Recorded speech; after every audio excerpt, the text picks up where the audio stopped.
Pas kthimit nga udhëtimi, një baba e gjen punonjësen duke fjetur në shtrat me fëmijët e tij dhe e pushon pa dëgjuar asgjë. Vetëm më vonë kupton se ajo grua ishte e vetmja prani që djemt kishin që nga vdekja e nënës. I pushtuar nga faji, ai nis një rrugëtim lidhje që e transformon shtëpinë përgjithmonë. Para se të fillojmë, bëhuni pjesë e familjes son këtu në kanal, abonohuni tani, lini një pëlqim, kjo e ndihmon jashtëzakonisht punën tonë, dhe shkruani në komente nga cili qytet po na ndiqni. Më pëlqen shumë të di se deri ku arrin historitë tona. Shiu imët i tetorit binte mbi dritaret e apartamentit në blok kur Ardian Krasniqi la valigjen e udhëtimit në korridorin e hyrjes. 3 ditë në Durrës për atë negociat të pafundme që i kishte konsumuar javët e fundit. Heshtja e shtëpisë e befasoi. Normalisht, edhe në orën 10 të natës, dëgjoi ndonjë zhurmë nga djemt, ndonjë dritë e ndezur, ndonjë shenjë jete që pulsonte nëpër korridore. Ardian ishte 42 vjeç dhe mbante peshën e një vejsie të hershme si dikush që mban një gur në gjoks. 8 muaj më parë, Anila ishte larguar në një mënyrë aq të papritur sa ai ende zgjoi disa mëngjese duke shpresuar ta gjente në kuzhinë, duke përgatitur kafen dhe duke rregulluar ushqimet e fëmijëve. Leuqemia kishte qenë mizore dhe e shpejtë. Për 6 muaj i mori jo vetëm gruan, por edhe gëzimin që dikur kumbonte nëpër muret e asaj shtëpie. Ai u ngjit shkallëve me hapa të kujdesshëm, duke u përpjekur të mos zgjonte Lukasin, Petritin dhe Gentin.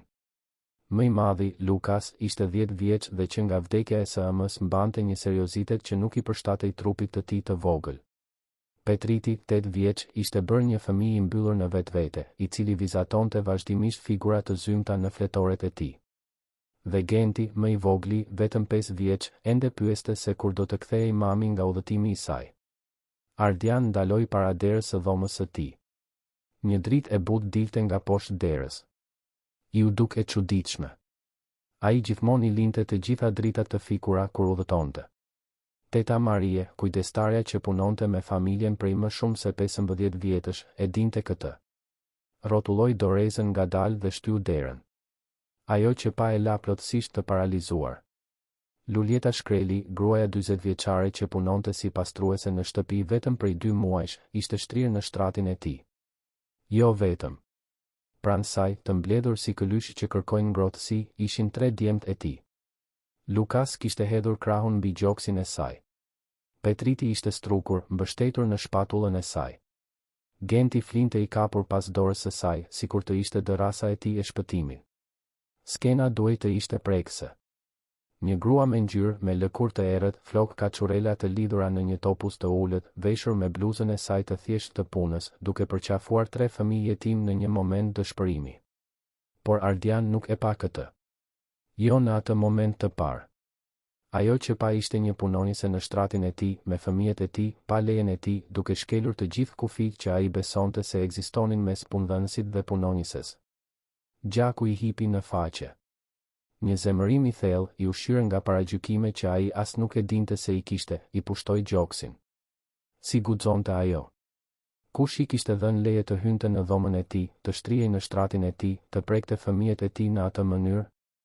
Në një fraksion sekonde, mendja e tij u pushtua nga mendime që ai kur nuk do t'i pranonte se i kishte. Një grua me ngjyrë, e varfër, në shtrat me fëmijët e tij. Çfarë situate ishte kjo? Ai bëri duart bashkë fort, një tingull i thatë që preu heshtjen si një te. Luljeta u zgjua e trembur. Sytë e saj, ende të turbullt nga gjumi, takuan të tij të mbushur me furi. Ajo e kuptoi menjëherë se çfarë po ndodhte. Nuk ishte hera e parë që e përjetonte këtë. E njihte atë vështrim. Atë shprehje të indinjatës morale që përziente mosbesim dhe përbuzje. U ngrit ngadalë, pa bërë zhurmë, duke u përpjekur të mos zgjonte fëmijët. Djemt lëvizën.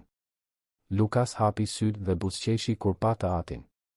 Babi u ktheve, pëshpëriti, me një gëzim të vërtet që Ardian nuk e kishte parë prej muajsh. Shkoni në dhomat tuaja. Tani.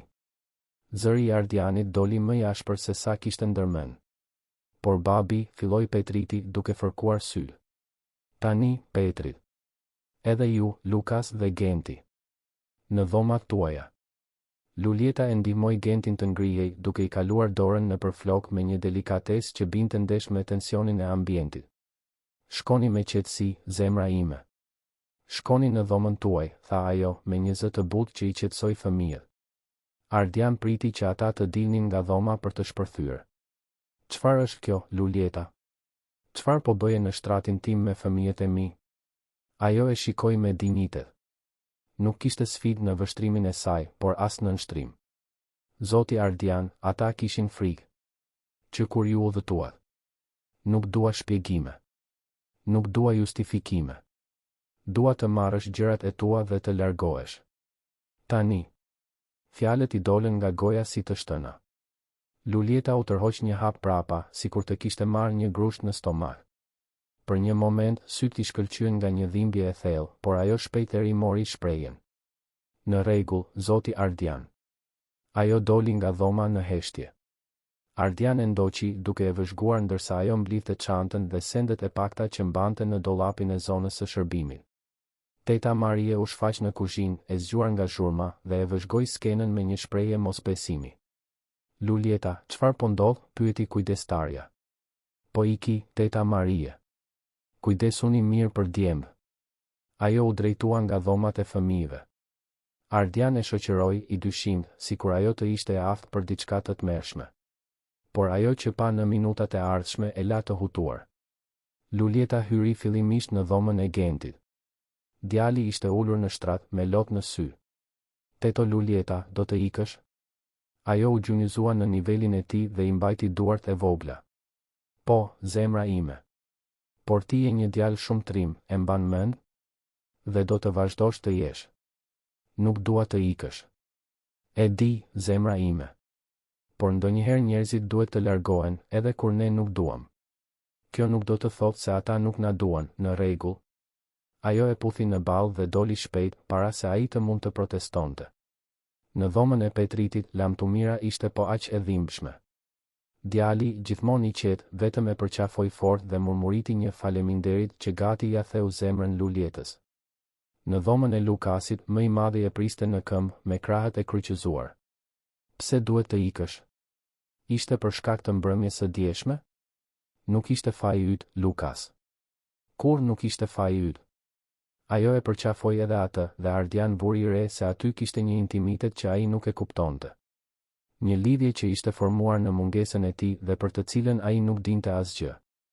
Lulieta zbriti shkallët, kaloi pranë sallonit ku Anila zakonisht lexonte revistat e saj, kaloi pranë kuzhinës ku përgatiste kafe çdo mëngjes dhe arriti te dera e hyrjes.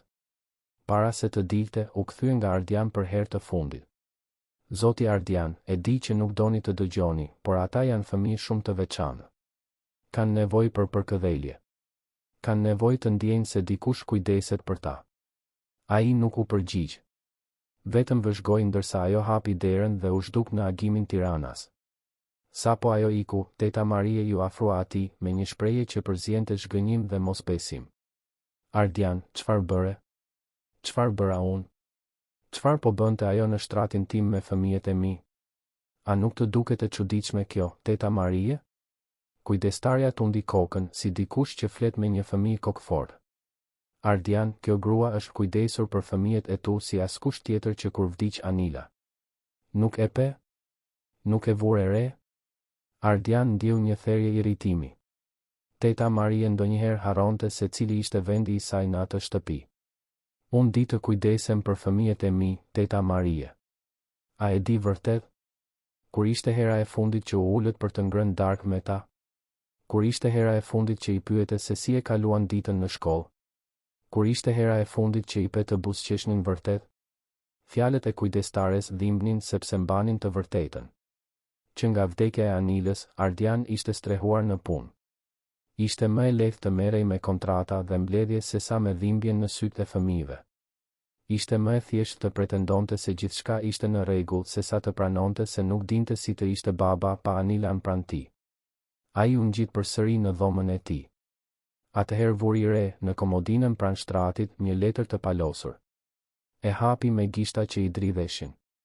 Shkrimi ishte i thjeshtë, por i kujdesshëm, zoti Ardian, ata kërkuan të mos liheshin vetëm në errësirë.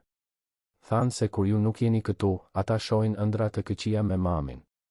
Dje, Genti pati një krizë paniku dhe u qetësua vetëm kur I premtova se do të qëndroja me ta. Nuk fjeta në shtrat, vetëm qëndrova ulur pranë tyre derisa I zuri gjumi.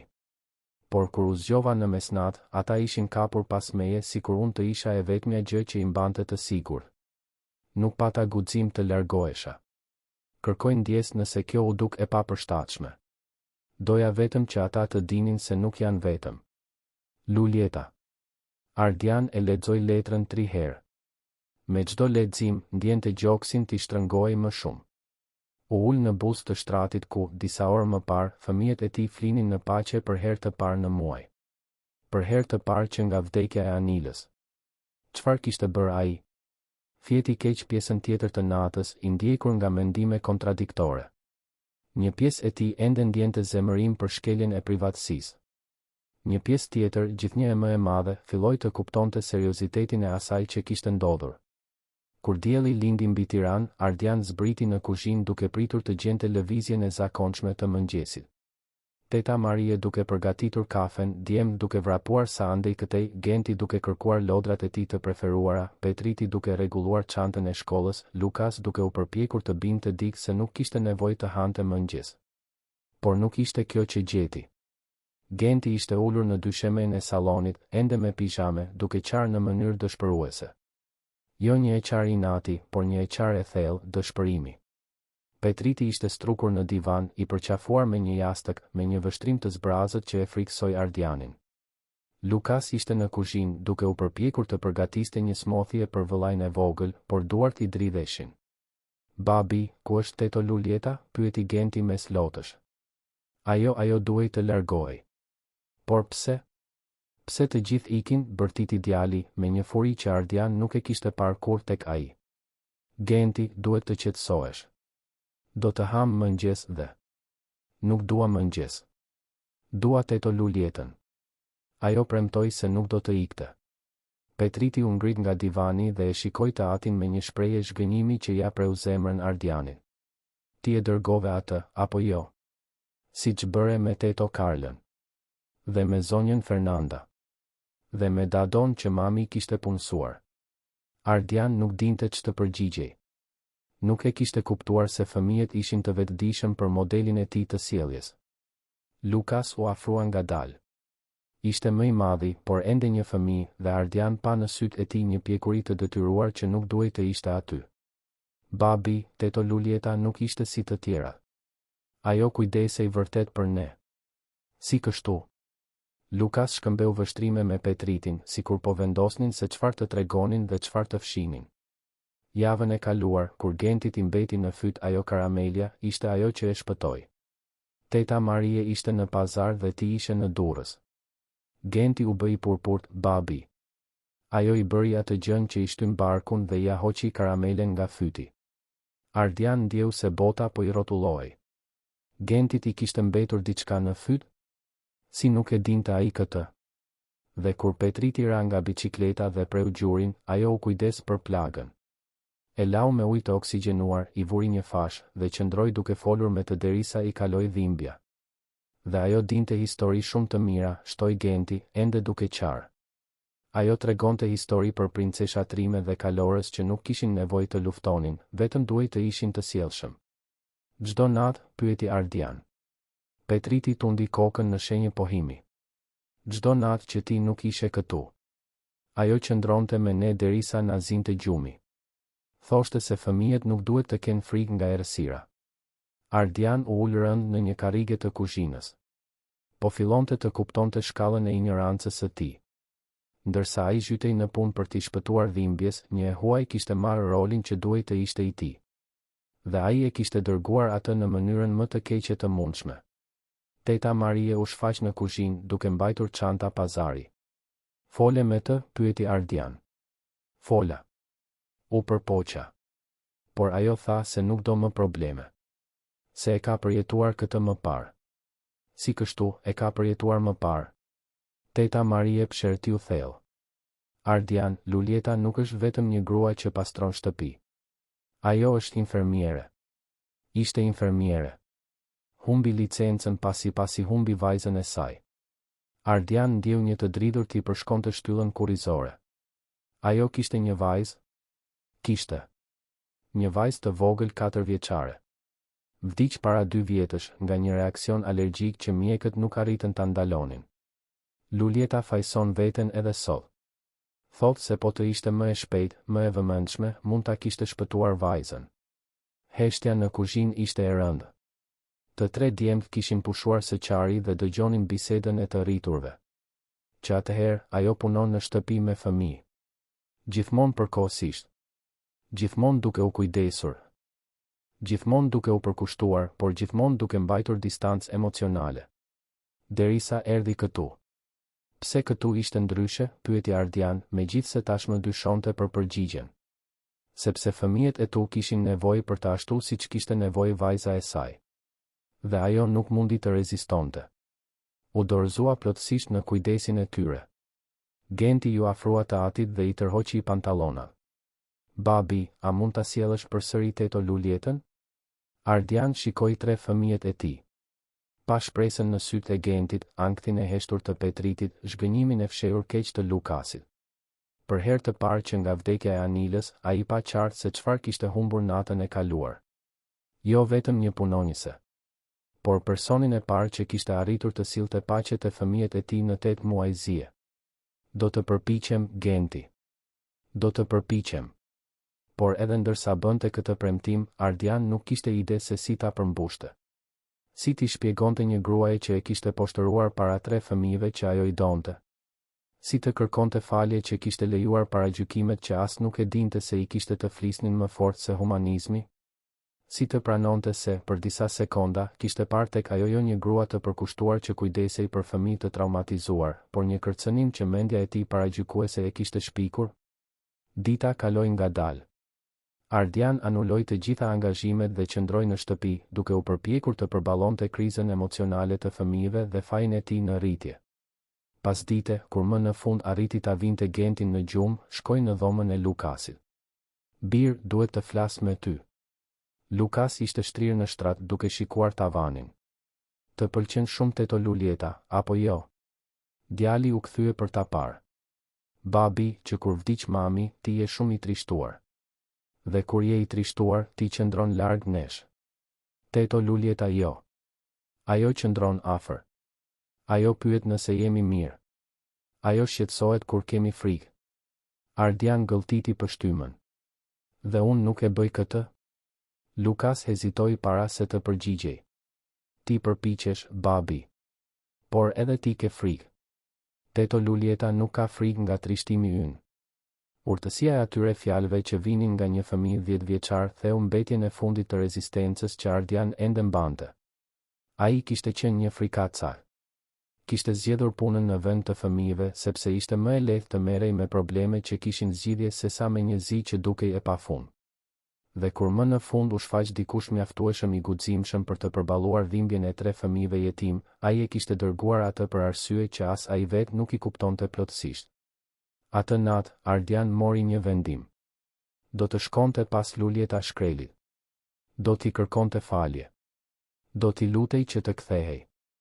Jo si punonjëse, por si dikush që fëmijët e tij kishin nevojë dhe që ndoshta edhe ai kishte nevojë për të rimësuar si të ishte baba. Por së pari duhej ta gjente. Dhe kjo, dyshonte ai, nuk do të ishte e lehtë. Ardian u zgjua mëngjesin tjetër me një vendosmëri që nuk e kishte ndier prej muajsh. Kishte kaluar gjithë natën duke menduar se si ta gjente Lulietën, si t'i kërkonte falje, si të shpjegonte të pashpjegueshmen. Si t'i thoshte një gruaje se e kishte gjykuar për atë që ishte, jo për atë që bënte. Si të pranonte se, për disa sekonda të tmerrshme, paragjykimet e tij më të thella kishin folur më fort se humanizmi i tij. Teta Marie ishte në kuzhinë kur ai zbriti, duke përgatitur mëngjesin në heshtje. Djemt ende flinin. Ajo e shikoi me një shprehje që përziente shpresë dhe skepticizëm. Do të shkosh vërtet pas saj? Do të shkoj. Por unë as nuk e di se ku banon, teta Marie. E ke adresën e saj? Kujdestarja pshertiu dhe shkoi të merrte një agjend të vjetër nga sirtari i kuzhinës. Rruga e Palmave, në 847, La Prah. Por Ardian, duhet të kuptosh diçka, kjo grua ka krenari. Shumë krenari. Ajo nuk do të kthehet vetëm sepse ti i kërkove. Ardian shënoi adresën në një letër dhe e futi në xhepin e këmishës. Atëherë do të duhet ta bind se kam ndryshuar. A ke ndryshuar vërtet? Pyetja e teta Maries e zuri në befasi. Ai qëndroi disa sekonda në heshtje, duke menduar sinqerisht për përgjigjen. Po përpiqem të ndryshoj, teta Marie. Po përpiqem të kuptoj pse reagova në atë mënyrë. Ardian arriti në rrugën e Palmave rreth orës 9 të mëngjesit. Ishte një rrugë e ngushtë, me shtëpi të vjetra dhe pallate të vogla dykatëshe. Numri 847 ishte një shtëpi e thjeshtë, me një portë jeshile të qëruar dhe një kopsht të vogël përpara. I ra Ziles disa herë, por askush nuk u përgjigj. Një fqinje, një zonjë me flokë të thinjura që po uiste lulet në shtëpinë ngjitur, ju afrua gardhit. Nëse po kërkoni luljetën, ajo doli herët. Gjithmonë del herët. A e dini se ku shkoi? Zonja e analizoi nga kokat e këmbët, duke vënë re rrobat e tij të shtrenjta dhe makinën e importuar të parkuar në rrugë. Jeni punëdhënësi i saj? Isha. Jam. Është e komplikuar. Gruaja qeshi pa humor. Gjithmonë është e komplikuar kur punëdhënësit vinë pas punonjëseve. Çfarë ndodhi? Theu diçka? Humbi ndonjë objekt me vlerë? Ardian ndjeu faqet t'i digjeshin nga turpi. Jo, zonjë. Unë theva diçka. Theva besimin e saj. Fqinja e studioi për disa sekonda të tjera para se të fliste. Luljeta është një njeri i mirë. Një nga më të mirët që njoh. Nëse i ke bërë diçka për ta lënduar, do të duhet të bësh shumë përpjekje për ta rregulluar. E di. Prandaj jam këtu. Ajo zakonisht shkon në qendër në mëngjes. Ka një stre atje në rrugën e Kavajës ku ndihmon ndonjëherë.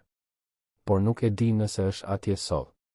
Ardian e falenderoi dhe u nis drejt qendrës së Tiranës. Trafiku ishte i rënduar, si gjithmonë, por ai as nuk i kushtonte vëmendje. Mendja e tij ishte e zënë duke imagjinuar se çfarë do të thoshte kur ta gjente. Si të shpjegonte se kishte ngatëruar për kushtimin me pushtimin? Si të kërkonte falje që kishte parë kërcënim aty ku kishte vetëm dashuri? Streha Shpresa ndodhej në një ndërtesë të vjetër në rrugën e Kavajës, me një fasadë të thjeshtë dhe një tabelë diskrete në hyrje. Ardian parkoi makinën dhe hyri hezitues. Vendi mbante erë ushqim shtëpie dhe dezinfektant.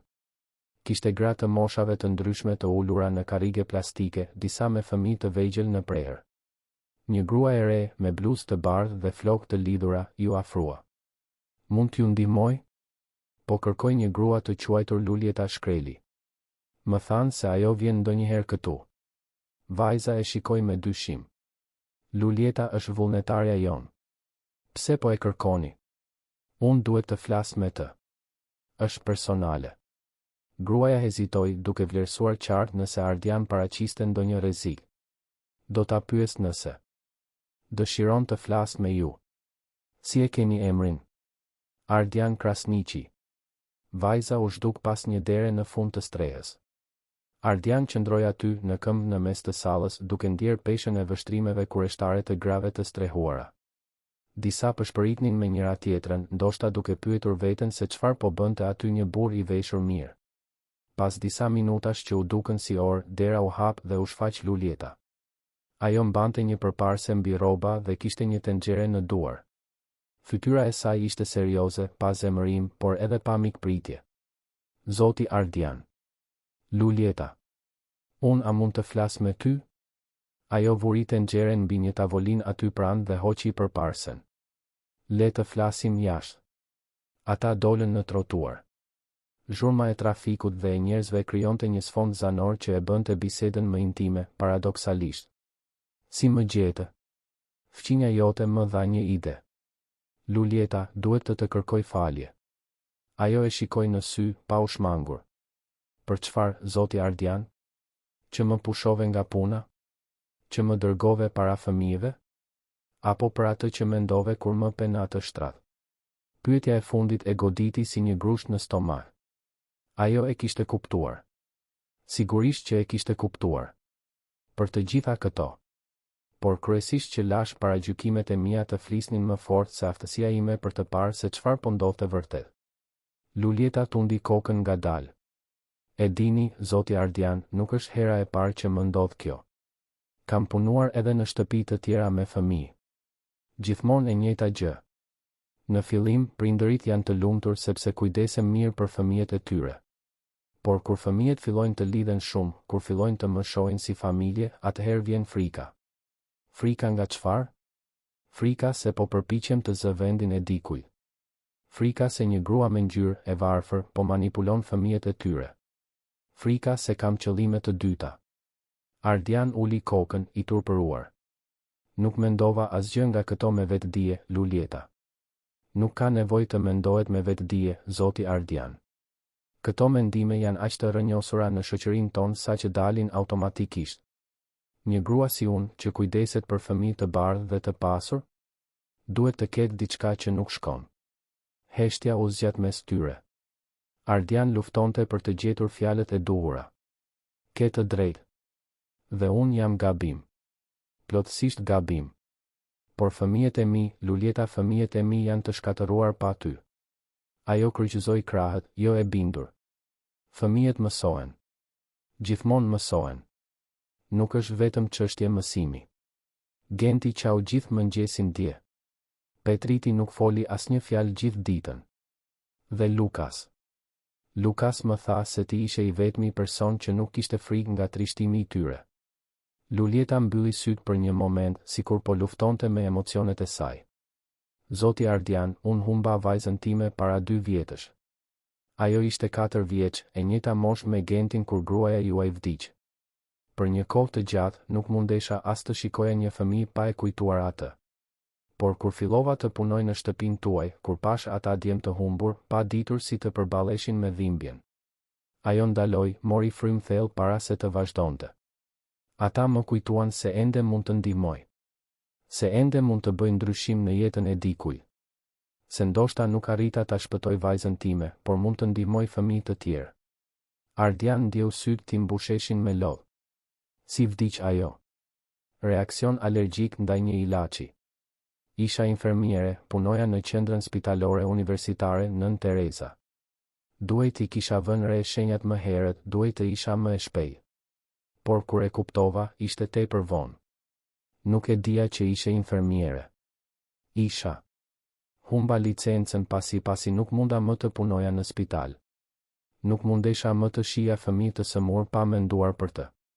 Ardian kuptoi atëherë pse Lulieta kishte qenë aq efikase duke u kujdesur për Gentin kur atij i mbeti diçka në fyt, pse dinte saktësisht si të pastronte plagën e Petritit. Lulieta, fëmijët e mi kanë nevojë për ty dhe unë mendoj se edhe unë kam nevojë. Ajo e shikoi me habi. Keni nevojë? Kam nevojë të mësoj të jem baba përsëri. Që kur vdiq Anila, jam strehuar në punë sepse është më e lehtë të merresh me kontrata se sa me fëmijë që qajnë nga malli për nënën. Ti arrite të bësh atë që unë nuk mundem, të qëndrosh pranë dhimbjes së tyre pa ikur. Lulieta qëndroi disa minuta në heshtje, duke vëzhguar lëvizjen e rrugës. Nëse kthehem, gjërat do të duhet të jenë ndryshe. Si kështu? Së pari, nuk do të trajtohem më si punonjëse shtëpie. Nëse doni që të kujdesem për fëmijët tuaj, do të jem kujdestarja e tyre. Me autoritet për të marrë vendime për ta kur ju nuk jeni. Ardian tundi kokën me njëherë. Dakord. Së dyti, do të bëni terapi. E gjithë familja. Ju, fëmijët, unë. Të gjithë së bashku. Këta fëmijë duhet të mësojnë të përballen me zinë në mënyrë të shëndetshme. Ai hezitoi për një moment. Kur nuk e kishte konsideruar terapin. Është e nevojshme? Zoti Ardian, ju keni 3 fëmijë të traumatizuar nga humbja e nënës dhe një baba që i shpëton trishtimit të tij duke punuar shumë. Sigurisht që është e nevojshme. Në rregull. Dhe së treti? Së treti, pagë e drejtë. Nuk dua të trajtohem si favor. Dua një kontratë formale, libresë shëndetësie, të drejta pune. Nëse do të jem përgjegjëse për rritjen e këtyre fëmijëve, dua të njihem për këtë. Ardian llogariti mendërisht. Paga që ajo kërkonte ishte 3 herë më e lartë se ajo që ai zakonisht paguante për punonjëset e shtëpisë. Por ajo nuk ishte punonjëse shtëpie. Ajo ishte infermiere, kujdestare dhe me sa duke i vetmi person i aftë për të sjellë paqe te fëmijët e tij. Dakord me gjithçka. Dhe edhe diçka tjetër, respekt. Nëse ndonjëherë dyshoni për diçka, nëse ndonjëherë mendoni se po bëj diçka të papërshtatshme me fëmijët, do të vini të flisni me mua së pari. Nuk do të më pushoni nga puna para tyre. Nuk do të më poshtëroni. Do të flisni me mua. Ardian i zgjati dorën. Premtoj. Lulieta shikoi dorën e zgjatur, hezitoi për një moment dhe pastaj e shtrëngoi. Në rregull. Do të kthehem. Por do të më duen disa ditë për të rregulluar gjërat këtu në Stre. Mund të filloj të hënën? Mundesh. Dhe Lulieta faleminderit. Faleminderit që i dhe një shans të dytë një idioti. Ajo gati buzëqeshi. Të gjithë meritojnë një shans të dytë, zoti Ardian. Edhe idiotët. Ardian u kthye në shtëpi me një ndjenjë lehtësimi që nuk e kishte ndjerë prej kohësh. Gjeti djemt në salon me teta Marien, Genti ende duke qarë me ndërprerje, Petriti duke vizatuar figurat e errëta në një fletore, Lukas duke lexuar një libër por qartësisht pa mundur të përqendrohej. Djem, kam një lajm. Të tre ngritën kokën. Njëkohësisht. Teto Lulieta do të kthehet. Genti ishte i pari që reagoi, duke u ngritur me një kërcim dhe duke vrapuar për të përqafuar të atin. Vërtet, babi? Do të kthehet vërtet? Po, do të kthehet. Do të kthehet të hënën. Petriti la lapsat me ngjyra dhe për herë të parë në 2 ditë, skicoi një buzëqeshje. Dhe nuk do të ikë më? Jo, Petrit. Jo nëse gjithçka shkon mirë. Lukas ishte më i kujdesshëm. Babi, premton se nuk do ta dërgosh më? Ardian u gjunjëzua në nivelin e djalit të madh. Lukas, premtoj se do të bëj gjithçka që ajo të ndihet e mirëpritur në këtë shtëpi. Dhe premtoj se nëse kam ndonjë problem me diçka, do të flas me të para se të marr ndonjë vendim. Fundjava kaloi ngadalë, por me një pritshmëri pozitive që shtëpia nuk e kishte ndjerë prej muajsh. Ardian anuloi udhëtimin e punës që kishte caktuar për javën e ardhshme. Donte të ishte i pranishëm në ditët e para të kthimit të Lulietës.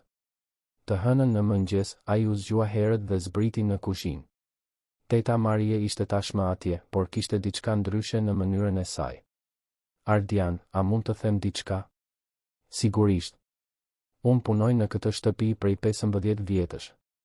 Të pash ty dhe Anilan duke u takuar, ju pash duke u martuar, pash djem duke lindur. Dhe kur nuk kam parë dikë të kujdeset për këta fëmijë siç u kujdes Lulieta në këto 2 muaj. Ardian tundi kokën duke dëgjuar. Nëse e prish sërish, nuk do të jetë ajo që do të largohet. Do të jem unë. Kërcënimi i teta Maries e befasoi, por ai e kuptoi se nga vinte. Nuk do ta prish, teta Marie. E mësova mësimin tim. Në orën 8 fiks, Razilja. Genti doli me vrap për të hapur derën, i ndjekur nga Petriti dhe Lukas. Ardian dëgjoi britmat e gëzimit në korridor dhe buzëqeshi. Lulieta ishte kthyer. Ajo hyri në shtëpi duke mbajtur një valixhe të vogël dhe një buzëqeshje diskrete. Djemtë e rrethuan si këlysh të uritur për vëmendje. Teto Lulieta, ke sjell histori të reja? Pyeti Genti. Kam sjell, zemra ime. Kam sjell shumë histori të reja. Ardian u afrua. Lulieta, mirë se u ktheve. Faleminderit, zoti Ardian. Ajo shikoi rreth shtëpisë sikur po kujtonte çdo cep. Do të flasim për rutinën? Po, le të flasim. Ata u ulën në tryezën e ngrënjes, djemtë rreth tyre, teta Marie diskrete por e pranishme. Atëherë, cili është plani? Pyeti Ardian. Lulieta nxori një fletore të vogël nga çanta. Bëra disa shënime gjatë fundjavës. Së pari, orare fikse. Fëmijët kanë nevojë për rutinë. Mëngjesi në 7:30, dreka në mesditë, darka në 7 të mbrëmjes. Të gjithë së bashku, sa herë që të jetë e mundur. Ardian tundi kokën. Anila gjithmonë kishte këmbëngulur për këtë, por pas vdekjes së saj, oraret ishin bërë një rëmuj. Së dyti, aktivitete të strukturuara. Një orë detyra shtëpie në ditë, një orë lojë lirë, një orë bisedë familjare. Dhe fundjavave, shëtitje së bashku. Shëtitje? Pyeti Lukas. Park, kinema, muze. Gjëra që bënit me mamin. Ardian ndjeu një shtrëngim në gjoks. Që nga vdekja e Anilës, ata nuk kishin dalë së bashku asnjëherë. Dhe terapia, pyeti ai. E kam caktuar për të njëjtën pasdite. Është një psikologe e specializuar në zinë e fëmijëve. Doktoresha Marina. Ajo do të na presë të gjithëve. Të gjithëve ne? Edhe ju, zoti Ardian. Fëmia mëson duke parë baban të përballet me ndjenjat e veta. Genti tërhoqi bluzën e Lulietës. Teto Lulieta, a mund të flesh këtu sot? Ardianit i mbeti kafeja në fy. Genti, teto Lulieta ka shtëpinë e saj. Lulieta ndërhyri butësisht. Genti, unë do të qëndroj këtu çdo ditë derisa të flini. Por do të shkoj në shtëpi natën. Por nëse keni ëndra të këqija ose friksoheni, mund të më telefononi dhe unë do të vi, në rregull? Si, pyeti Petriti. Ajo nxori një celular nga xhepi dhe ua tregoi. Babi e ka numrin tim. Nëse keni frikë dhe ai nuk di si t'ju ndihmoj, ai më telefonon dhe unë vi këtu. Ardian kuptoi se ajo po krijonte një rrjet sigurie për fëmijët pa u angazhuar të ishte në dispozicion 24 orë. Ishte e zgjuar. Dhe tani, pyeti Lukas. Tani do të fillojmë rutinën tonë të re. Kush dëshiron të më ndihmojë të përgatis drekën? Të tre duart e vogla u ngritën në të njëjtën kohë. Ardian mbeti duke vëzhguar ndërsa Lulieta organizonte djemtë në kuzhinë, secili me një detyrë të vogël por të rëndësishme. Genti lante domatet, Petriti rregullonte pjatat, Lukas priste karotat me një thik pa maj në mbikëqyrje të vëmendshme. Për herë të parë në 8 muaj, shtëpia kishte filluar të dukej përsëri si një shtëpi. Atë pasdite, ndërsa fëmijët bënin detyrat e shtëpisë në tryezën e sallonit në drejtimin e Lulietës, Ardian mori një telefonat urgjente pune. Para se të vdiste Anila, ai do t'i ishte përgjigjur menjëherë. Këtë herë e dërgoi në sekretarinë telefonike. Zoti Ardian, thiri Lulieta. Ai ju afrua tryezës. Ishte e rëndësishme? Ardian shikoi fëmijët të përqendruar në fletoret e tyre, Lulietën duke i shpjeguar me durim një problem matematike Petritit, skenën e normalitetit që nuk e kishte parë prej kaq shumë kohësh. Jo. Nuk ishte e rëndësishme. Dhe për herë të parë që kur Anila kishte vdekur, Ardian Krasniqi kuptoi se puna mund të priste. Por fëmijët e tij jo. 3 muaj kishin kaluar që kur Lulieta ishte kthyer në shtëpinë e familjes Krasniqi dhe transformimi ishte i dukshëm për çdo që e njihte atë familje më parë. Apartamenti në blok kishte rifituar jetë. Të qeshura kumbonin nëpër korridore, biseda të gjalla zhvilloheshin gjatë vakteve dhe për herë të parë që nga vdekja e Anilës, Ardian kthehej në shtëpi para orës 7 të mbrëmjes shumicën e ditëve. Seancat e terapisë me doktoreshën Marina po jepnin efekt. Genti kishte pushuar së pari ëndra të këqija vazhdimisht.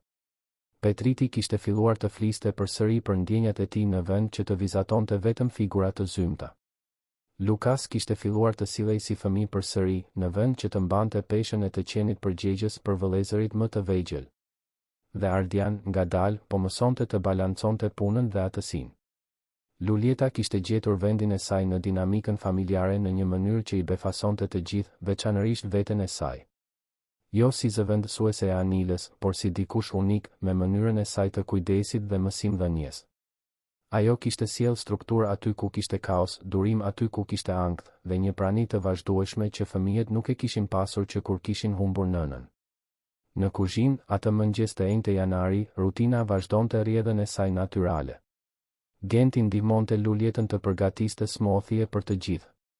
Petriti rregullonte çantat për shkollë. Lukas lexonte një libër aventurash ndërsa pinte kafe. Ardian, për herë të parë në gati një vit, ishte ulur në tryezë me ta në vend që të nxitonte për një mbledhje. Teto Lulieta, sot ka futboll në shkollë. A mund të vini të shikoni? Pyeti Petriti. Ardian buzëqeshi. Që kur Lulieta kishte vendosur rregullat e shtëpisë, ajo gjithmonë i referoi atij si zoti Ardian para fëmijëve, një mënyrë për të ruajtur respektin hierarkik ndërsa ushtronte autoritetin e saj si kujdestare. Mundem, Petrit. Në çor është ndeshja? Në 3 pasdite. Atëherë do të anuloj mbledhjen time dhe do të jem atje. Genti duart trokiti nga gëzimi. Do të bësh tifo për ekipin tim gjithashtu, babi? Do të bëj tifo për ekipin e të dyve, Genti. Lulieta vëzhgonte skenën me një buzëqeshje diskrete. kishte kushtuar kohë dhe shumë përpjekje nga të gjitha palët, por më në fund ajo familje po gjente ekuilibrin e saj të ri. Atëherë Razilja. Ardian rudhi vetullat. Ishte ora 8:30 e mëngjesit, shumë herët për vizita. E hap unë, tha Lulieta, duke u ngritur nga tryeza. Ajo hapi derën dhe gjeti një burr me kostum gri, me një dosje në dorë dhe një shprehje serioze në fytyrë. Ardian Krasniqi? Jo, unë punoj këtu. Ai po ha mëngjes. Mund të pyes kush po e kërkon? Jam përmbarues gjyqësor. Kam një thirrje gjyqësore për t'i dorëzuar zotit Ardian Krasniqi. Lulieta ndjeu një të dridhur t'i përshkonte shtyllën kurrizore. Thirrja gjyqësore kur nuk ishte lajm i mirë. Një moment, ju lutem. Ajo u kthye në kuzhinë, ku Ardian bisedonte gjallërisht me fëmijët për ndeshjen e futbollit të pasdites. Zoti Ardian, ka një përmbarues gjyqësor të dera. Ka sjell një thirrje gjyqësore për ju. Buzëqeshja u zhduk nga fytyra e Ardianit. Djemt heshtën duke kuptuar ndryshimin në atmosferë. Thirrje gjyqësore? Ai u ngrit dhe shkoi te dera. Përmbaruesi i dorëzoi një zarf të mbyllur. Ardian Krasniqi? Unë jam. Thirrje gjyqësore. Keni 15 ditë për të angazhuar një avokat dhe për të paraqitur mbrojtjen. Ardian nënshkroi marrjen me duar lehtësisht të dridhura dhe mbylli derën. U kthye në kuzhinë ku Lulieta dhe fëmijët e prisnin me ankth. Babi, çfarë është thirrja gjyqësore? Pyeti Lukas. Është kur dikush dëshiron të zgjidh diçka në gjykatë, bir. Ardian hapi zarfin dhe filloi të lexonte dokumentin. Ndërsa lexonte, shpreha e tij bëhej gjithnjë e më e rëndë. Çfarë është, zoti Ardian? Pyeti Lulieta me zë të ulët. Ardian shikoi fëmijët, hezitoi dhe pastaj vendosi se ata kishin të drejtë të dinin. Djem, gjyshërit Gashi, prindërit e Mamit, kanë hapur një proces gjyqësor. Ata duan që ju të jetoni me ta. Heshtja në kuzhinë ishte shurdhuese. Genti ishte i pari që reagoi. Ata duan që ne të ikim nga këtu? Ata mendojnë se do të ishte më mirë për ju. Por kjo është vetëm ajo që mendojnë ata. Asgjë nuk ka ndryshuar ende. Lukas, gjithmonë më i pjekuri, bëri pyetjen që Ardian po i friksoi. Dhe teto Lulieta? A mund të vijë me ne? Ardian vazhdoi të lexonte procesin. Sa më shumë lexonte, aq më shumë fytyra i mbyllej. Ata po vënë në dyshim edhe praninë e Lulietës këtu. Si kështu? Pyeti Petriti. Ardian nuk donte të hynte në detaje para fëmijëve, por procesi ishte i qartë. Gjyshërit nga ana e nënës pretendonin neglizhencë atërore, ekspozonin episodin e Lulietës duke fjetur në shtrat me fëmijët. Vinin në dyshim kualifikimin e saj profesional dhe madje edhe shëndetin e saj mendor pas humbjes së vajzës së saj. Ata mendojnë se unë nuk po kujdesem mirë për ju dhe se Lulieta nuk duhet të punoj me fëmijë. Lulieta ndjeu stomakun t'i kthehej përmbys. Ishte e njëjta situatë që kishte jetuar në shtëpi të tjera, vetëm se këtë herë publikisht, zyrtarisht. Zoti Ardian, ndoshta është më mirë të largohem derisa kjo të zgjidhet. Jo, bërtitën të 3 djemt në të njëjtën kohë. Ardian e shikoi atë me vendosmëri. Ti nuk do të shkosh askund, Lulieta. Do ta përballojmë këtë së bashku. Në javët në vijim, jeta e familjes Krasniqi u kthye përmbys. Ardian angazhoi avokaten Fernanda Aliu, një nga avokatet më të mira të familjes në Tiranë.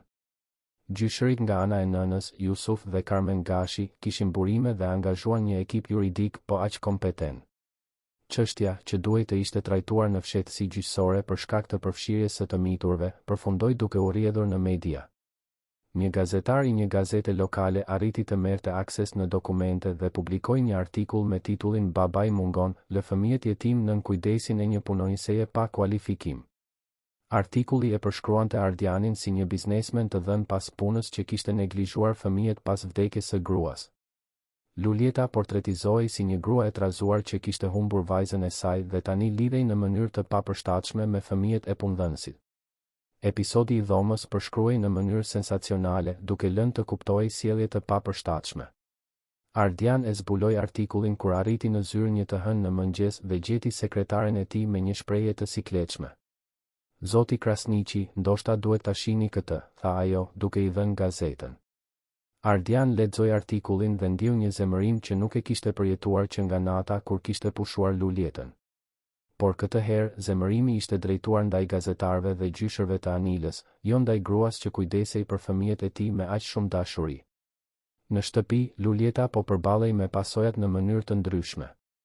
Ajo kishte marrë telefonata nga punëdhënës të vjetër që vinin në dyshim sjelljen e saj.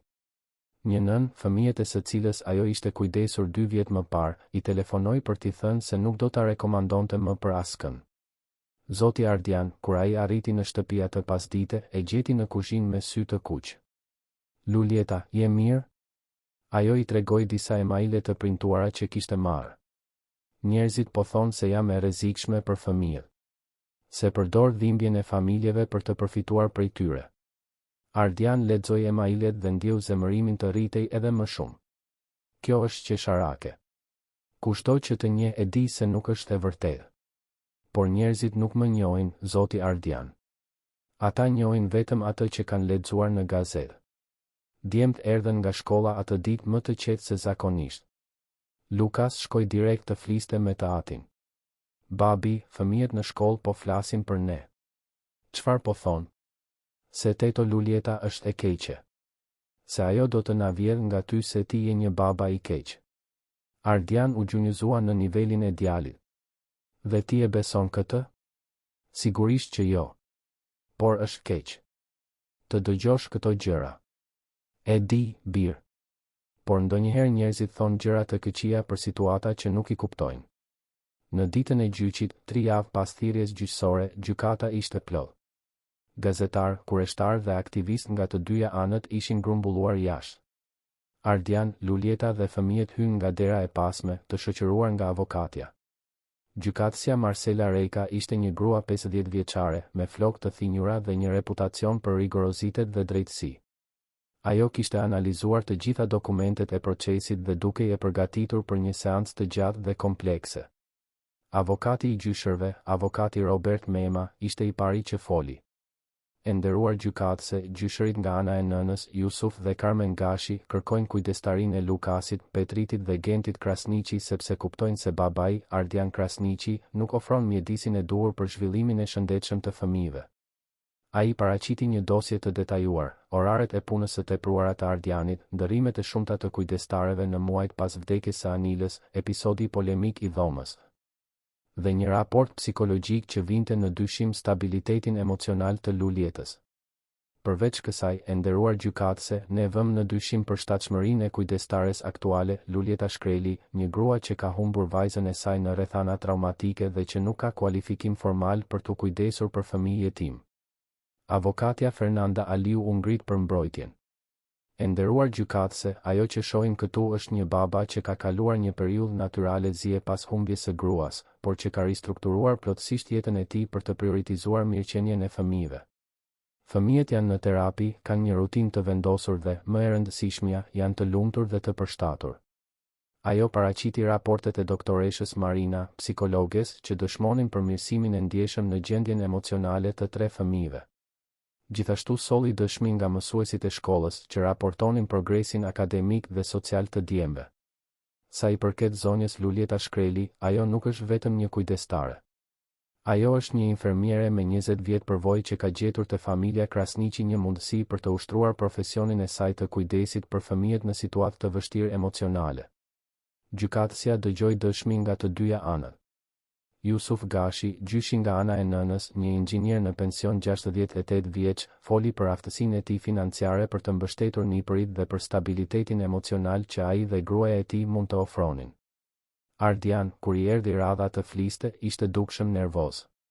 E nderuar gjykatëse, unë e pranoj se kam bërë gabime pas vdekjes së gruas sime.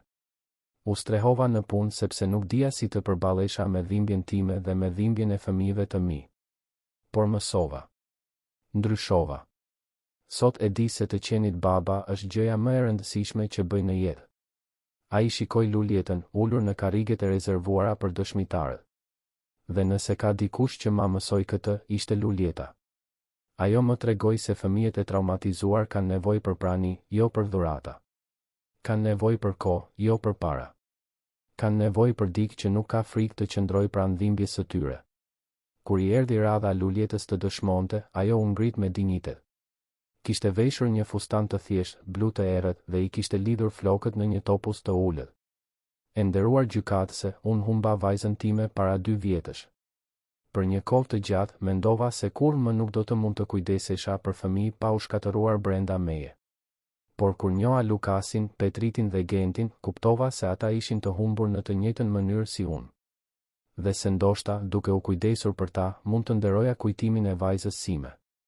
Ajo foli për netët kur Genti zgjohej duke bërtitur për mënyrën se si Petriti vizatonte vetëm figura të zeza për javë të tëra, për përgjegjësinë e tepruar që Lukas kishte marrë. Nuk u përpoqa të zëvendësoja nënën e tyre. Askush nuk mund ta bëj këtë. Por u përpoqa të isha dikush tek I cili ata mund të besonin, dikush që do të ishte I pranishëm edhe në momentet më të vështira. Mbrojtja e Luljetës ishte emocionale por e kontrolluar. Ajo pranoi gabimet e saj, shpjegoi kualifikimet e saj profesionale dhe, më e rëndësishmja, tregoi një njohuri të thellë të nevojave specifike të secilit prej 3 fëmijëve. Avokati Robert Mema u përpoq të thyente kredibilitetin e saj. Zonja Shkreli, a nuk ju duket problematike që një grua që ka humbur vajzën e saj nga neglizhenca mjekësore të kujdeset për fëmijë jetim? Luljeta mori frym thellë para se të përgjigjej. Avokat, unë nuk e humba vajzën time nga neglizhenca mjekësore. E humba nga një reakcion alergjik I rrallë dhe I paparashikuar. Dhe ishte pikërisht sepse e jetova këtë humbje që mund të kuptoj dhimbjen e këtyre fëmijëve në një mënyrë që ndoshta njerëzit e tjerë nuk munden. Pjesa më e rëndësishme e seancës ndodhi në një dhomë të rezervuar, ku gjykatësja Marcela bisedoi individualisht me secilin prej 3 fëmijëve, pa praninë e të rriturve. Lukas ishte I pari. U ul në një koltuk të vogël përballë tryezës së gjykatëses, me duart të ndërthurura nervozisht. Lukas, e kupton pse jemi këtu sot? Pyeti gjykatësja me zë të butë. E kuptoj. Gjyshërit Gashi duan që ne të jetojmë me ta. Dhe çfarë mendon ti për këtë? Djali 10 vjeçar hezitoi, duke zgjedhur fjalët me kujdes. Më pëlqejnë gjyshërit.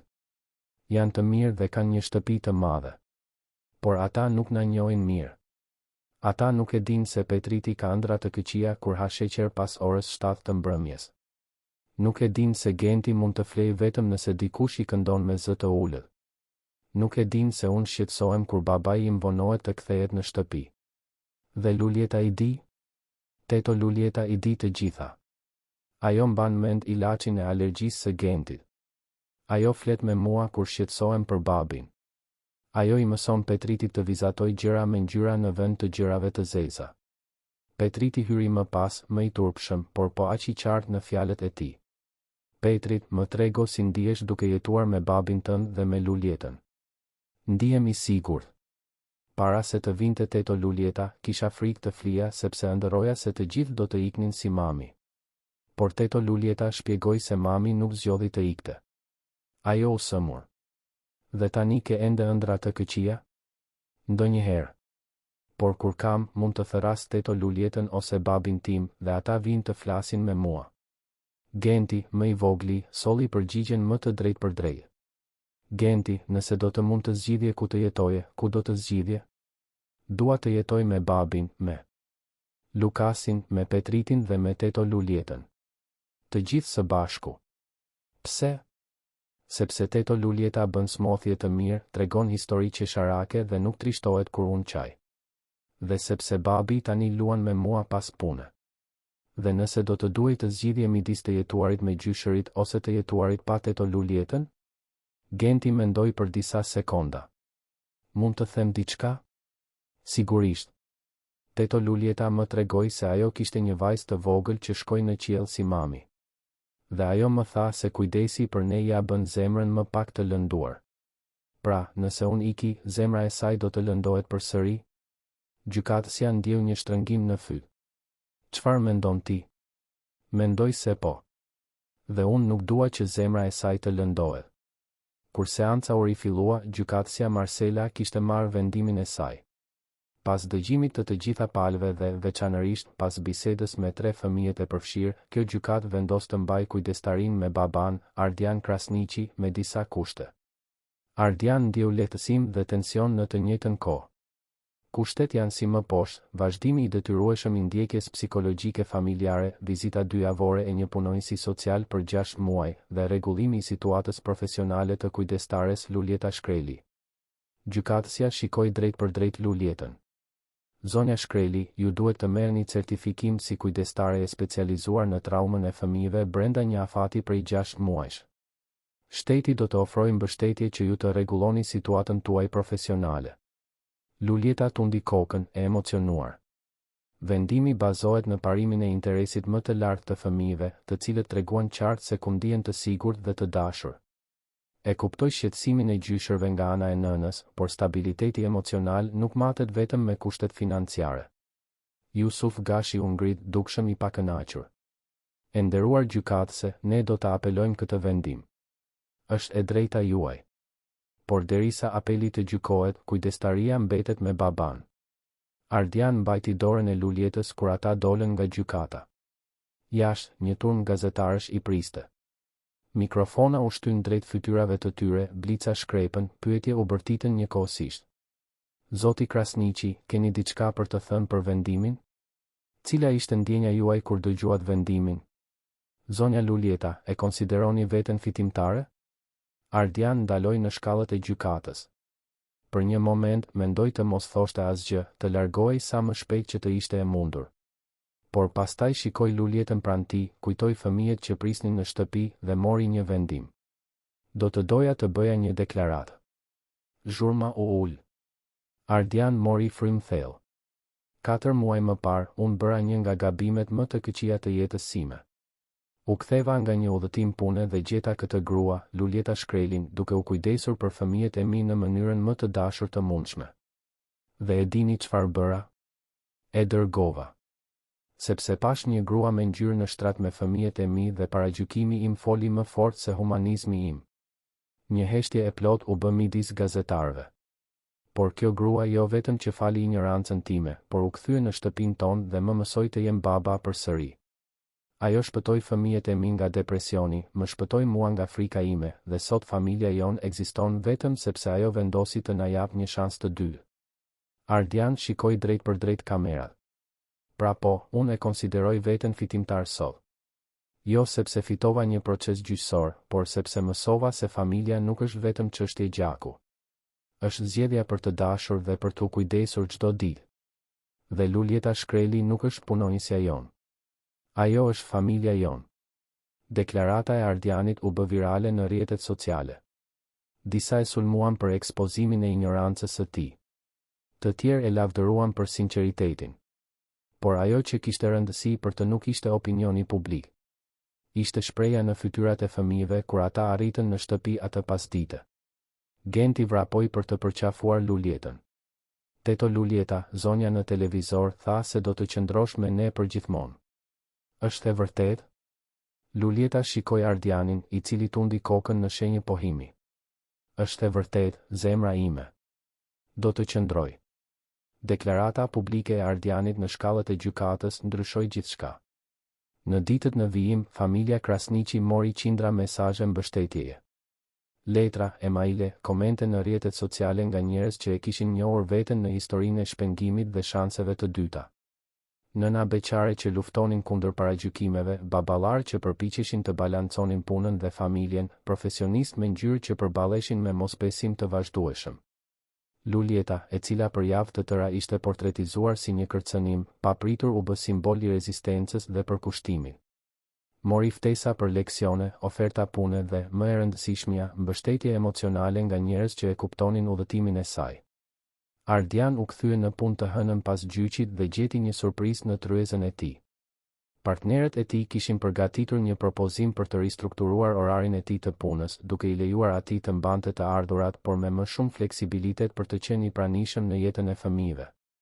Ndryshimi më i rëndësishëm, megjithatë, erdhi përmes një telefonate që Luljeta mori një pasdite të marrë. Ajo po ndihmonte Petritin me detyrat e matematikës kur i ra telefoni. Alo? Luljeta? Unë jam, Pranvera. Motra jote. Luljeta gati sa nuk e lëshoi telefonin. Kishte 2 vjet që nuk fliste me Pranverën, që nga funerali i vogëlushes Juli. Dhimbja e humbjes kishte krijuar një barierë mes tyre që dukej e pakapërcyeshme. Pranvera, si e gjetën numrin tim? Të pash në televizor. Deklaratën e atij babait. Wow, Lulieta u bëra kaq krenare. Lulieta doli nga dhoma për të folur privatisht. Krenare? Krenare që pash se ke gjetur një mënyrë për ta shndërruar dhimbjen tënde në kujdes. Që po ndihmon fëmijë të tjerë. Të dyja biseduan për më shumë se një orë. Pranvera, e cila ishte punonjëse sociale në Shkodër, tregoi se kishte ndjekur jehonën e rastit dhe kishte kuptuar se sa e padrejtë kishte qenë duke fajsuar Lulietën për vdekjen e Julit. Isha kaq e zemëruar, Lulieta. Kaq e zemëruar me Zotin, me mjekët, me botën. Dhe përfundova duke e shfryrë te ti sepse ishte më e lehtë të kisha dik për të fajsuar. Lulieta qau në telefon për herë të parë që kur Juli kishte vdekur. Edhe unë e fajsova shumë veten, Pranvera. Ende e fajsoj ndonjëherë. Por ti e shndërrove këtë në diçka të mirë. Ata fëmijë janë me fat që të kanë ty. Ata më shpëtuan mua, po aq sa I shpëtova unë ata. Pranvera bëri një propozim që do të ndryshonte plotësisht drejtimin e jetës së Lulietës. Lulieta ka një kurs specializimi për kujdesin e fëmijëve të traumatizuar në Universitetin e Tiranës.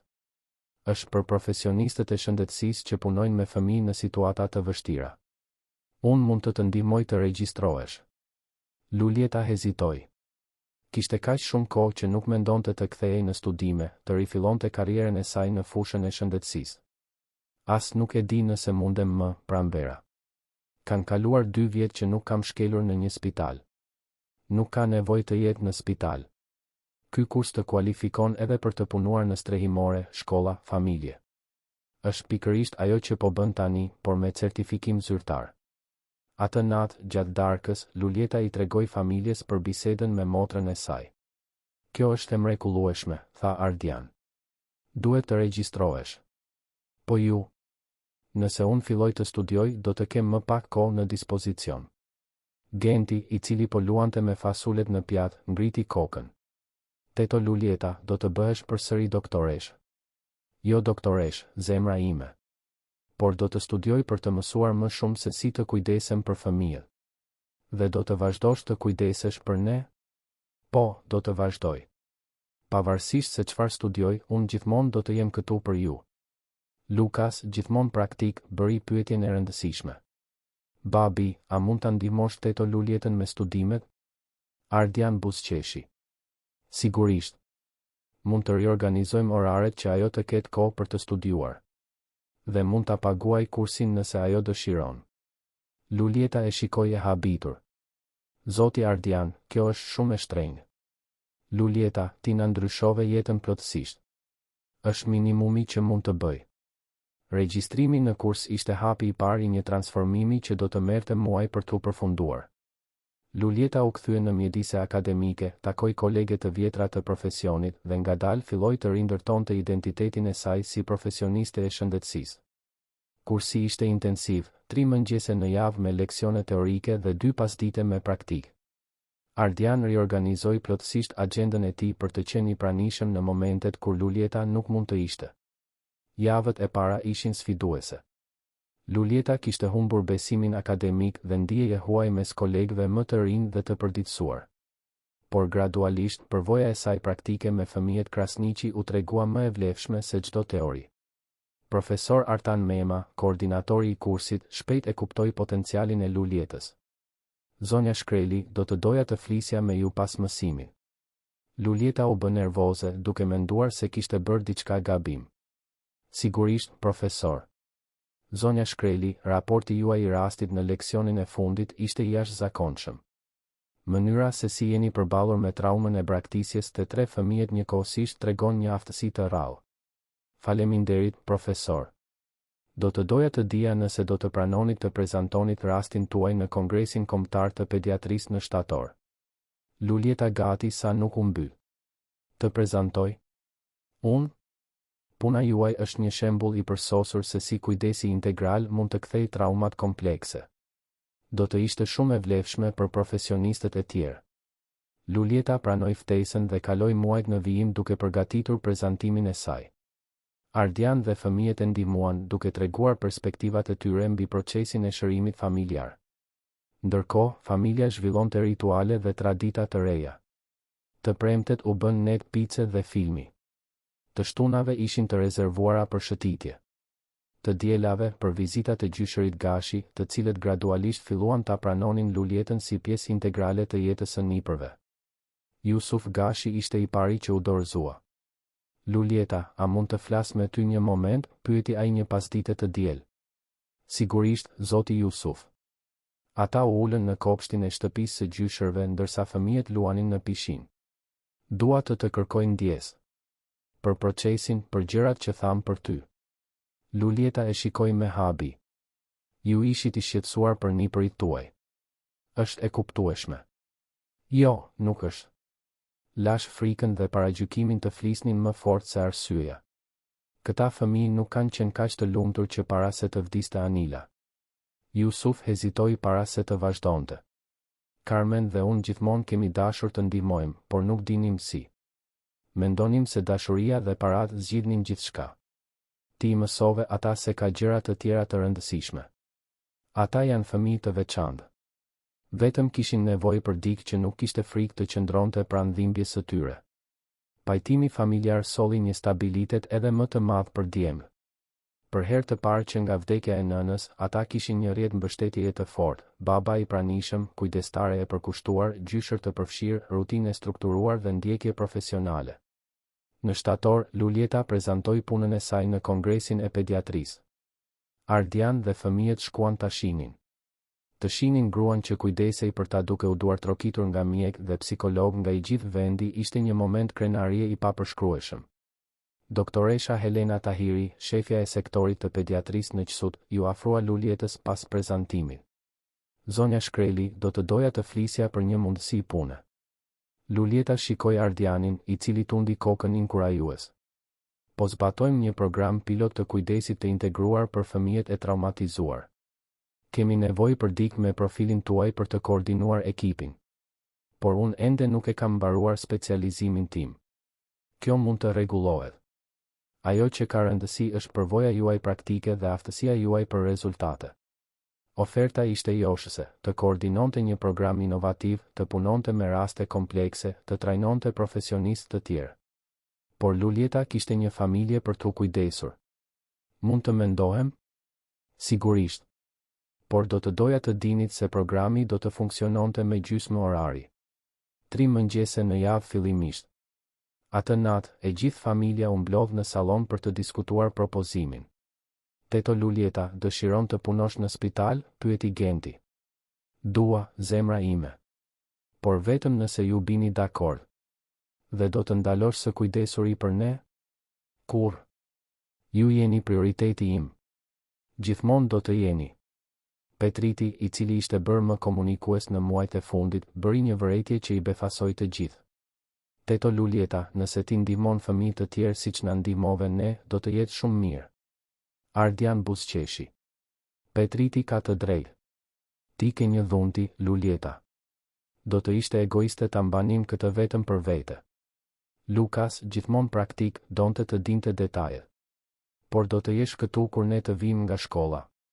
Do të jem. Puna do të ishte në mëngjes, ndërsa ju jeni në shkollë. Atëherë në rregull. Luljeta pranoi pozicionin në spital.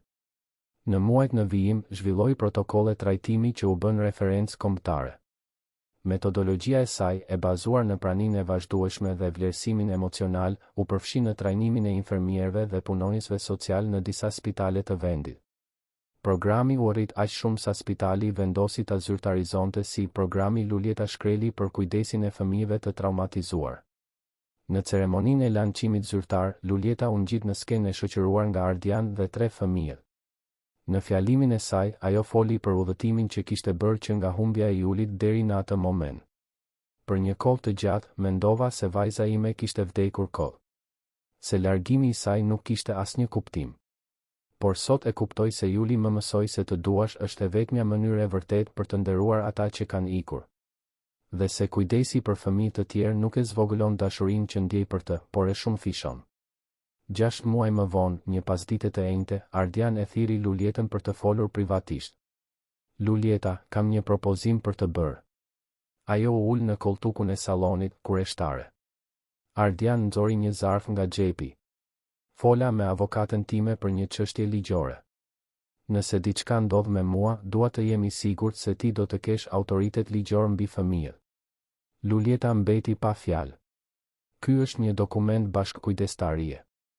Nëse e nënshkruan, do të kesh të njëjtat të drejta si unë mbi Lukasin, Petritin dhe Gentin. Jo si punonjëse, por si familje.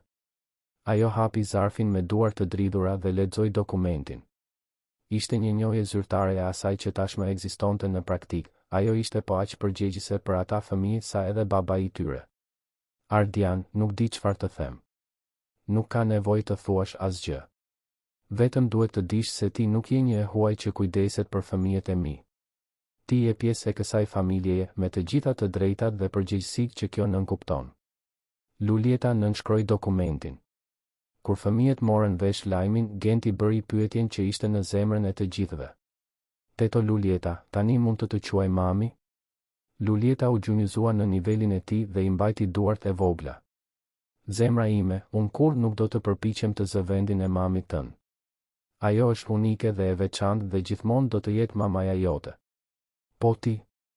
Unë jam Lulieta jote. Dikush që zgjodhi t'ju doj dhe të kujdeset për ju çdo ditë.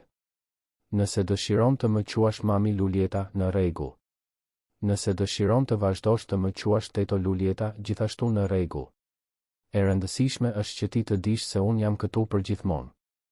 Në fund të atij viti, Lulieta vendosi t'i merrte fëmijët për të njohur qytetin e saj të lindjes, Korçën, dhe për të vizituar varrin e Julit. Ardian jo vetëm që lejoi udhëtimin, por këmbënguli t'i shoqëronte. Udhëtimi ishte planifikuar me kujdes. Lulieta kishte biseduar me doktoreshën Marina se si t'ua prezantonte Julin djembe, si t'u shpjegonte vdekjen e një fëmijëve të tjerë që kishin përjetuar humbjen e nënës. Në Vareza, një mëngjes me diell dhjetori, Lulieta u gjunjëzua para pllakës së vogël roz që shënonte vendin ku pushonte vajza e saj. Juli, princesha ime, kam sjell disa njerëz për të njohur. Genti u afrua i pari me kuriozitetin natyral të një fëmije. Përshëndetje, Juli. Unë jam Genti. Mamaja jote kujdeset për ne tani. Petriti vendosi një lule të vogël që kishte këputur në kopshtin e Varezave. Përshëndetje, Juli. Mamaja jote është shumë e mirë. Ajo bën smothje të mirë dhe tregon histori qesharake.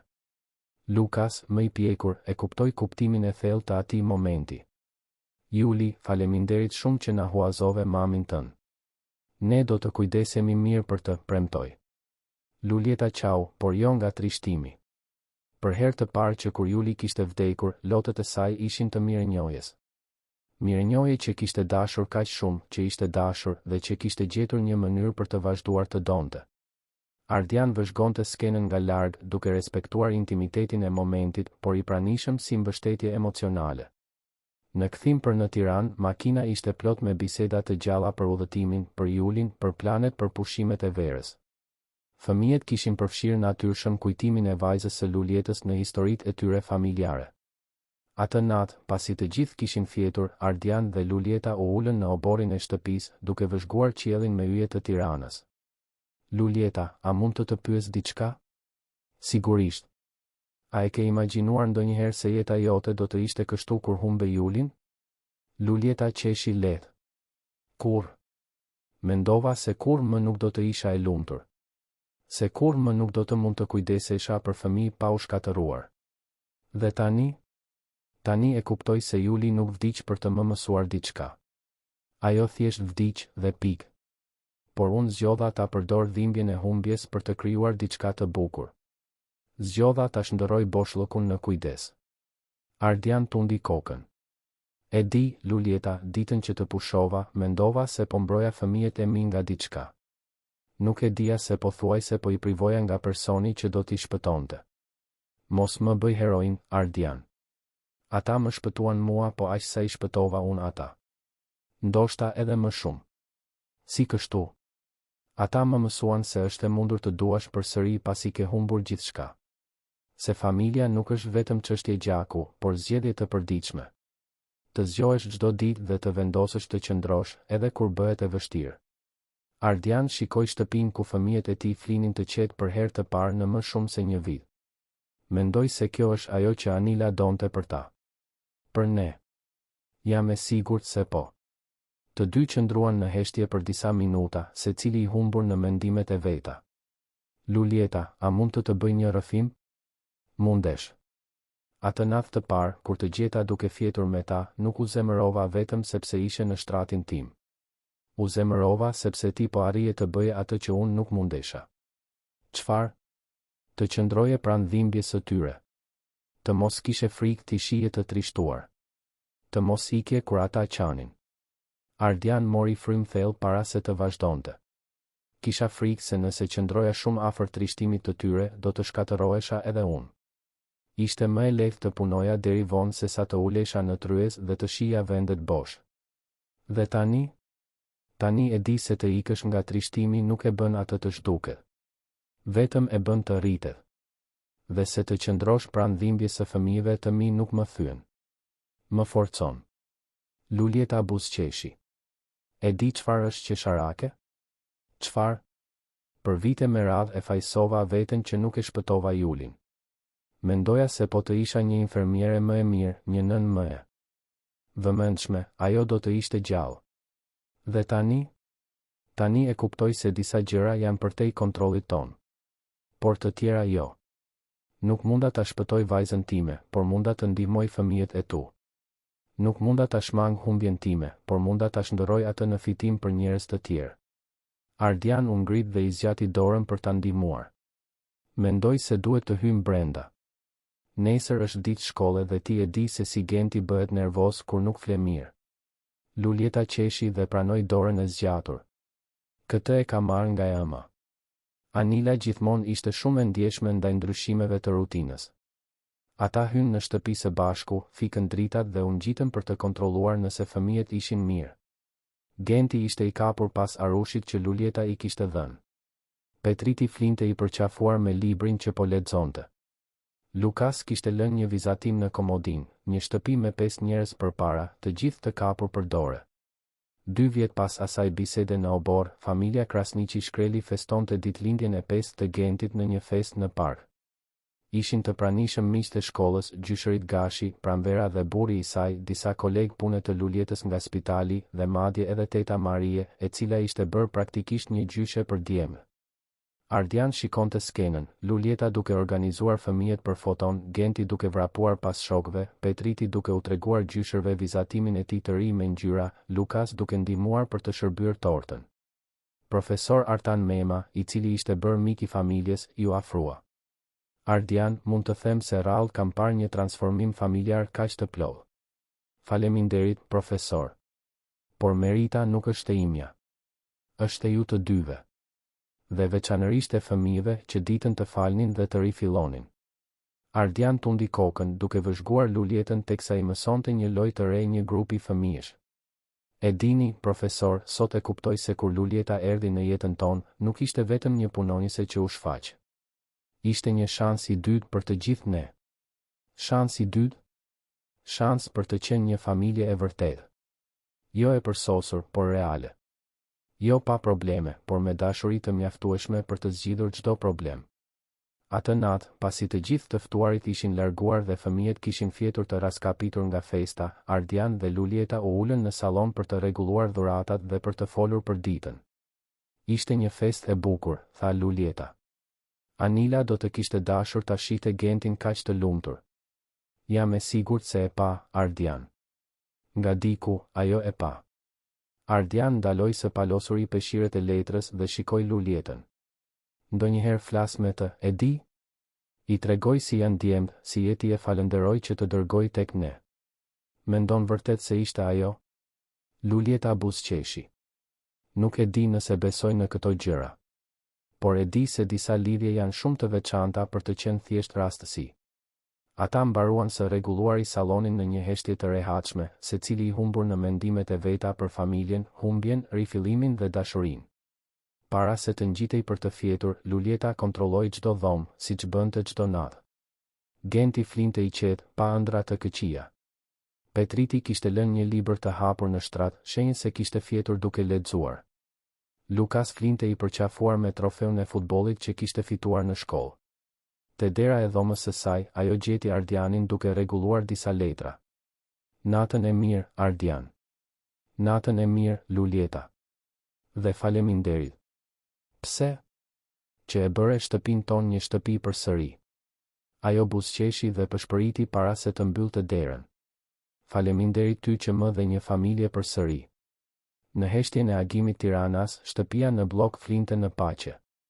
5 njerëz që fati I kishte bashkuar në mënyrë të paparashikuar, që kishin kaluar së bashku dhimbjen e humbjes, paragjykimin, mosbesimin dhe frikën, dhe që kishin zgjedhur çdo ditë të ndërtonin një familje të bazuar jo në gjak, por në vendimin e ndërgjegjshëm për të dashur. Sepse në fund, Ardian, Lulieta, Lukas, Petriti dhe Genti mësuan se shërimi I vërtet nuk vjen nga përsosmëria, por nga gatishmëria për të dashur atë që është thyer derisa të lulëzojë përsëri. Mësuan se familja ka të bëjë me qëndrimin, edhe kur gjithçka të thotë të largohesh. Dhe zbuluan se ndonjëherë njerëzit më të veçantë hyjnë në jetën tonë pikërisht në momentin kur kemi më shumë nevojë, jo si të huaj, por si dhurata që as nuk e dinim se po I prisnim. Dhe se dashuria e vërtet nuk zëvendëson asgjë dhe askënd, por shumë fishon, shëron dhe transformon gjithçka rreth saj. Të dashur dëgjues, shpresojmë që udhëtimi I Ardianit, Lulietës dhe fëmijëve t'ju ketë prekur thellë në zemër. Kjo histori për paragjykimin e tejkaluar, familjen e ndërtuar nga dashuria dhe shanset e dyta na kujton se të gjithë meritojmë falje dhe rifillim. Nëse jeni emocionuar me këtë rrëfim, tregoni dashurinë tuaj duke lënë një pëlqim, duke u abonuar në kanalin ton dhe duke ndarë në komente se cili moment ju ka prekur më shumë.